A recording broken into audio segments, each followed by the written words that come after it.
Financial reports prepared for business sales. First, I'm going to walk you through the 3 financial statements that every buyer will demand and which one trips up most sellers. Then I'm going to explain the difference between SDE and EBITDA and which metric you should be using for your situation. Finally, I'll reveal the financial red flags that can kill a deal before it gets to the finish line and how to prevent them.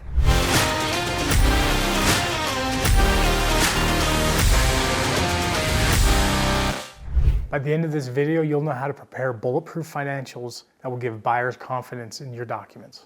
So why do buyers and their lenders scrutinize financials over everything else? Financial statements are the foundation of the entire deal. Buyers use them to determine value, how to structure the deal, and secure financing. Lenders, especially SBA lenders, have very strict requirements. If your financials are messy, inconsistent, or incomplete, that can kill the deal before it gets too far along the process, or you take a massive haircut in your price. Financial statements are the language that all buyers speak. The 3 core financial statements: profit and loss statement, or P&L, balance sheet, and the statement of cash flows. Your income statement or P&L shows your profitability. Your balance sheet shows what you own and what you owe. The statement of cash flow shows where your cash came in from and where it's going. All 3 need to tell a consistent, coherent story. Buyers will cross-reference these 3 statements, and if they're not consistent, you will lose credibility instantly. SDE versus EBITDA. Which one applies to your business? SDE, or seller's discretionary earnings, is typically for smaller businesses, under $5 million typically. It adds back the owner's salary and any personal expenses that they're running through the business. EBITDA, which stands for earnings before interest, taxes, depreciation, or amortization, is typically used for larger businesses that have management in place. Using the wrong metric can significantly misrepresent the performance of your business.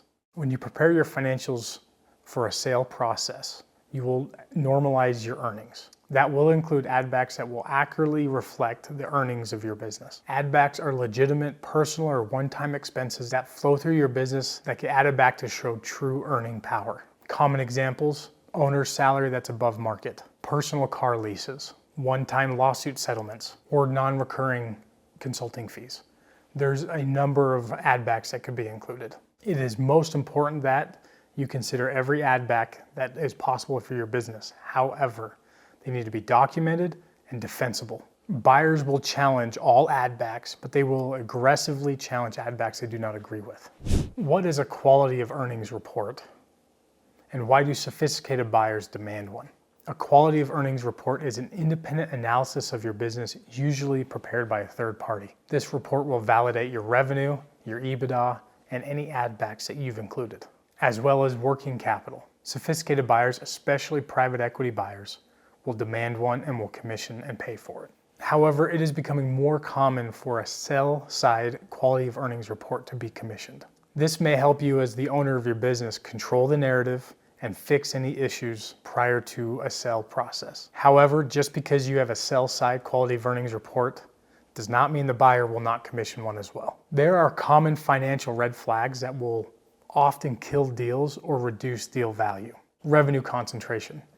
If over 20% of your revenue comes from a single customer or client, that's a red flag. If you have declining margins, gross margin or profit margin, that's a red flag. If your financial statements are not consistent throughout, those are all red flags. If you commingle your business or personal funds through your business, that's a red flag as well. If you have key employee dependencies, if it's you as the owner and you're running all the processes of the business, or if you have a single manager or a single sales manager that is extremely critical to the operations and success of the business, that's a red flag. And finally, if there's any large unexplained variances throughout your business year over year, those are red flags. Each of these can be a deal killer or a valuation killer, and they need to be fixed as soon as possible. So what can you do now? Pull your financials. Pull all 3 statements, at least 3 years. Some buyers want 5 years. Start now. Don't wait until it's requested in a sale. Make sure your financials are clean. That means reconciled. Consistent accounting methods year over year. Documented add backs with support.